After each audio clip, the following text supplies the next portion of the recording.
The federal government has proposed a 3.6 trillion naira deduction from the federation accounts to finance electricity subsidies between 2026 and 2028, aiming to spread the cost across federal, state and local governments. The proposal is contained in the medium-term expenditure framework and fiscal strategy paper for 2026 to 2028. According to Table 6.2 of the document, which lists other FAAC deductions, under the Federation Account Revenue Pools, electricity subsidies for 2026 are estimated at 1.2 trillion naira, reflecting concerns over unsustainable liabilities and inefficiencies within the power sector. To unpack this, I'm joined by Bode Fadipe, Power Sector Policy Analyst, Advisor and Advocate. Thank you so much for joining me today. Thank you for having me. Good morning, Perpetua. Good morning, Nigerians. Good morning to you too. Talk to us. What's your reading of this proposal? There are quite a number of conversations around the pronouncement of the federal government through the DG of the Budget Office.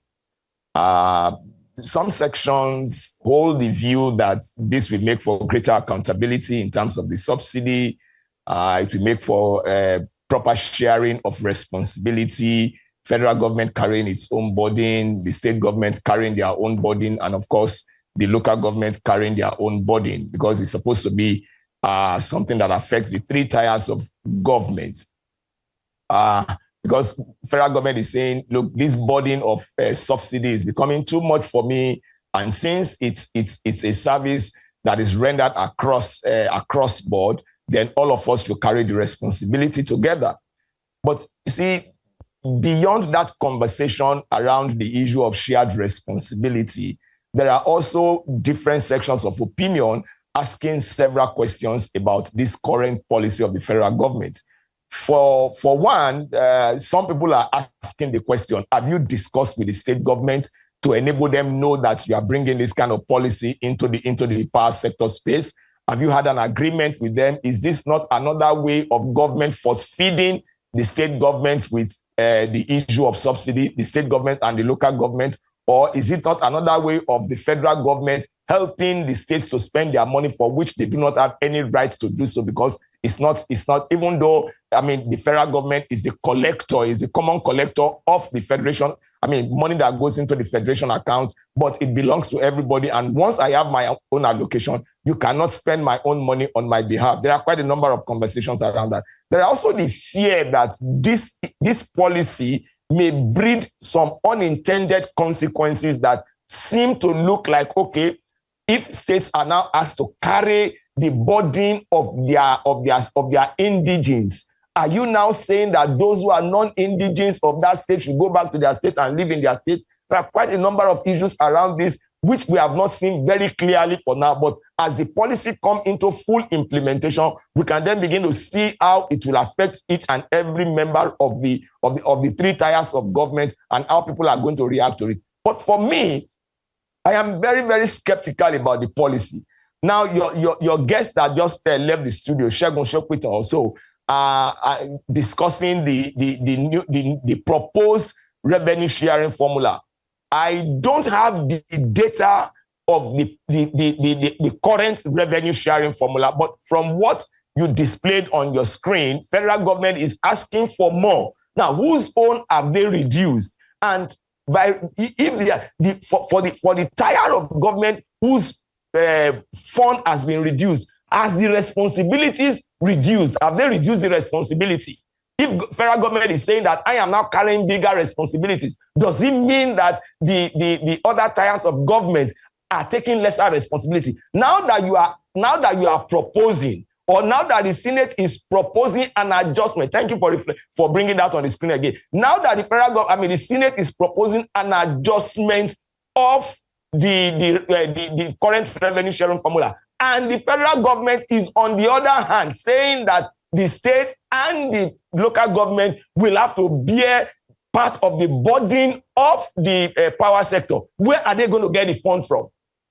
Where is the money going to come from that they will use to cover that gap? Don't forget the fact that power sector responsibility is cash intensive, is capital intensive. And if government is going to do that, then government must be sure that the person that is taking up that responsibility also have the financial strength to do so. The other fact that is there is this. this policy, you are saying that you will implement it in 2026. Where have you been since 2023 or before the Buhari administrations decentralized the issue of power? Have we prepared enough? Is this the right time to implement this kind of? So there are so many issues around the issue of subsidy. I am not denying the fact that there is no subsidy or that government is carrying certain level of burden. That one has become clear, even though it's still controversial, because people are also asking, where is the subsidy? Some people are paying over 200 naira per unit of electricity. Some people are paying 60-something naira, depending on the band that you belong to. But there are still questions around the issue of the subsidy. Where exactly is the subsidy? What is the amount of the subsidy that is involved? All of these conversations are there. So I'm really surprised that the federal government is coming up with this kind of policy. And that's why some people are saying perhaps they are flying a kite.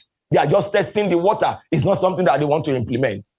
Well, you've said a lot of things. I would have asked you, what you think about this move, if it's really going to address the legacy debts and inefficiencies that we have seen around the power generation, transmission, and even the distribution corridor in the country. So if we are to fix these issues, because apparently the government is trying to fix this issue, and so that's what we're talking about it, what do you think the government needs to do?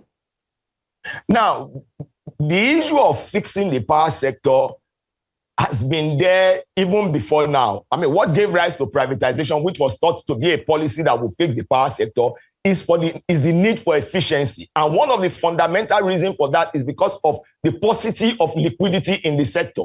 Government came out to say, look, I cannot carry this burden alone again. It's becoming too heavy for me. And the sector is not having enough money. So let me privatize so that private investors can bring in their equity and they can recover their money from whatever business they do.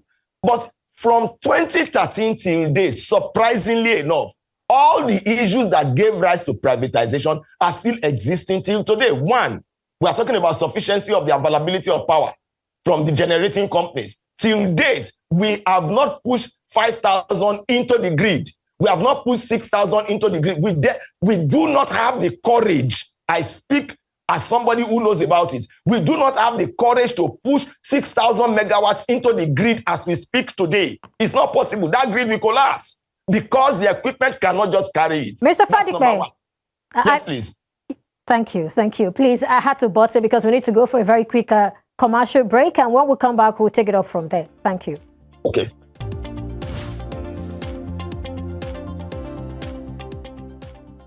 Glad to know you're still with us. Mr. Bode Fadipe, thank you for staying with me. Thank you for having me. Now, before we went on that timeout, you talked about the 2013 privatization, which many have said is flawed. And you also talked about Nigeria not having the courage to push 6,000 megawatts into the grid. I mean, is it the issue of not having the courage or not having the requisite, infrastructure for that? I mean, whichever perspective you want to come from, whether from the perspective of courage or from the perspective of the requisite equipment. If the equipment is there, the courage to do so will be there. The courage is lacking because the equipment is not there to take the load that we are talking about, that the country requires, oxygen, like human beings require oxygen. So that's a fundament, and it runs through the entire value chain from generation to transmission to distribution. The equipment is not there to receive that amount of energy. So that's a fundamental issue there. Another issue that is also plaguing the power sector is inconsistency in policy. Look at this one that has just come up now. Or let's even use the metering policy that had been on for some time, because this one is a new one, so we've not seen the effect. We have had different policies about metering. Still today, we are complaining about the inadequacy of meter in the power sector. As I speak to you currently, Discourse and the Minister of Power or the Federal Ministry of Power are at loggerheads over the pronouncement of the minister on the issue of metering. You brought in meters and you said these meters are going to be fixed free of charge. Meanwhile, Discourse have invested in meters and they are paid for it. Who is going to get the meters when the public has been told that that federal government has free meters? I mean, these are clashes in policy. These are inconsistencies that continue to create issues for operators of the power sector. So there are so many issues. And for me, what to do right now is to call all operators, everybody that has something to do with the power sector, rather than this piecemeal approach. Some of these things, you just pick them in the public space or in the media. Let's sit down and really know where we are going to. What document are we going to use to operate this power sector so that we can have a power sector that can deliver on its mandate? We have been on this for too long, since 2013 till date. We have been on it for too long. I've asked this question somewhere else. I said, from 1999 till date, we have had at least 10 ministers of power. Tell me one. Let Nigerians point to one minister of power that they can say that they are proud of. In this country today, that we can say that during his tenure, electricity, we experienced substantial or desirable Mr. Fadipe, progress in the power sector. Let me come in here. What do you think is the challenge? I mean, you talked about the fact that we've had successive ministers of power and nothing seems to have changed. You also highlighted the fact that we have aging and bad infrastructure, which is preventing, this generated power from getting into the last mile user. So talk to us. What is the issue? How do we address this? And then I believe that the privatization was done because it's expected that this private hands will bring in money and then fix issues and move on from there. So why are these issues not fixed? Why do we still have this dearth of infrastructure in Nigeria's power sector? At the risk of let me not use a word that is not television friendly. But let's look at it this way. I think the appropriate person to answer your question of why the power sector is not working is the federal government. Whether they have shares in it, whether they own part of it or not, the federal government has a responsibility to make sure that this country works. And that is the Federal Ministry of Power. If people came into the sector and you have seen them to be inadequate, you have seen that from the time 2013 till date, we have not moved from where we are, then what are you doing about them?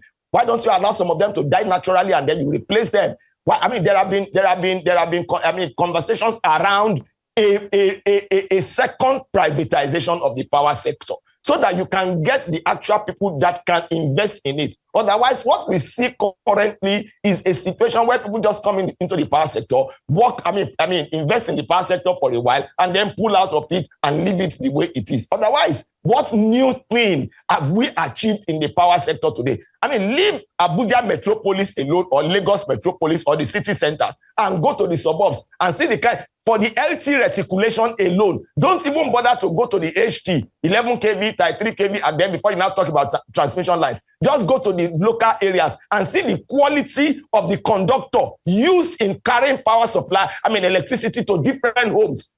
How much have the discos invested in these networks?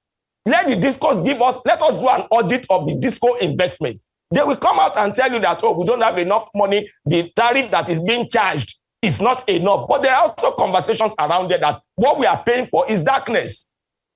Band A customers who are supposed to have 20 hours and above, they are saying that some of them barely get 16 hours, some of them barely get 12 hours. I've been in conversations around that kind of discussion where Band A customers are complaining, not to talk of Band B, not to talk of Band C or Band D. Forget Band E, they are not even in existence at all. So if the investment that they are supposed to bring in is not there, then let's sit down and discuss this sector. It's very, very important. I wish the kind of energy that has gone into the Nigerian Tax Act can go into the power sector today. I'm sure that in another 6 months, there will be a revolution in that sector.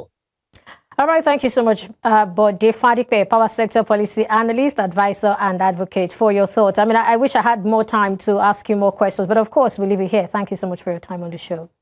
I'm most grateful for having me. Thank you so much. All right.